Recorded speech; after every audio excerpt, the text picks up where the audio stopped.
So people want to see what I got going on inside the grow room. So I figured I'd take you on a little tour here. And I say little because the room is not that big, but I'll take you on a little tour here and show you some of the equipment that I use, my ventilation, the lights, and things like that. So this is the entrance door to get into the grow room. As you can see, my electrical is a little shoddy, but I mean, it's all safe and not going to start any fires. Have a shelf up top for all my nutrients and my immediate supplies while I'm growing. Above that, we are looking at that's an 8-inch exhaust fan with 8-inch ducting going out into this wall, which is another room on the other side that it goes into. That 8-inch fan is hooked up through a reducer to a 12-inch can filter. That's about a 4-foot 12-inch can filter there. As you can see in the room, I'm a little limited on my actual growing space because this room sits above a staircase. So this box here is the roof of the staircase underneath, which kind of cuts off some of my growing area. However, it does provide me with a convenient place for my reservoir sets up there. And of course my filter's up there, and then I just have like a shelf I can put odds and ends on. So as we wrap around here, you can see I have all the walls covered in a reflective insulation material. This wall here faces the sunset wall, so this wall gets really hot in the afternoon, especially in the summer. So that's why I have the reflective or the insulative material on there to help combat that heat coming off that wall. If we go up, I just set up this quantum board in the center. That's a 240 quantum board, and that's sitting between two 315 watt Growers Choice CMHs up there. There's the driver to the quantum board. Okay, and then this is the actual space that I have for the growing area. It's about a 4x6 space. You can see my old Scrognet rail that was up. I've taken that down. But this is the actual usable space that I have in this room to grow in. And then if we go around, I have the ballast set up for my 315s. They're right above the entrance door. And of course my calendar to keep track of everything.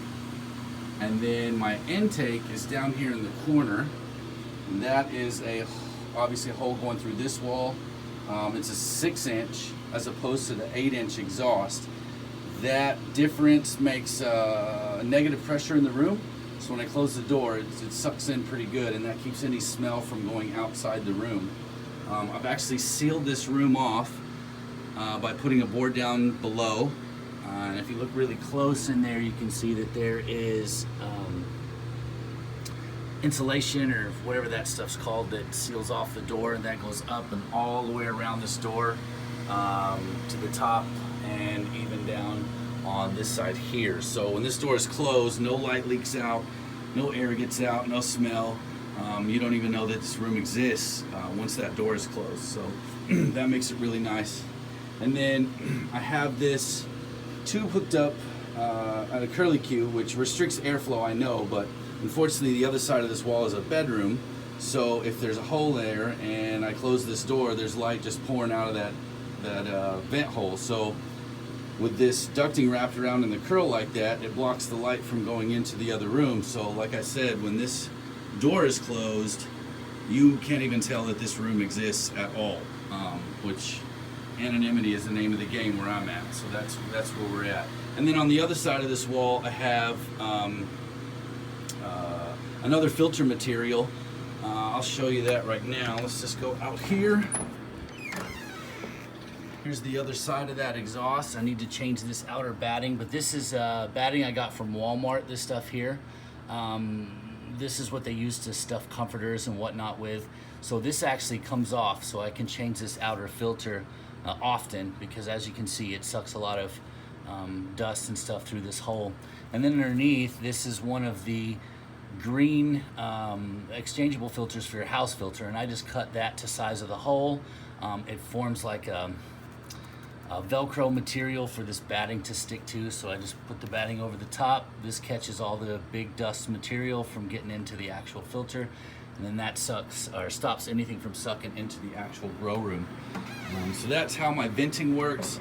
Like I said, it's a 6-inch at the bottom, 8-inch exhaust at the top. That fan actually has a controller, if you can see it through the wires, so I can turn the speed of that fan up and down depending on how much I need it to suck air and stuff out of this room. Right now I don't have it set up, but I have a reservoir that sits right there. There's the air pumps for it.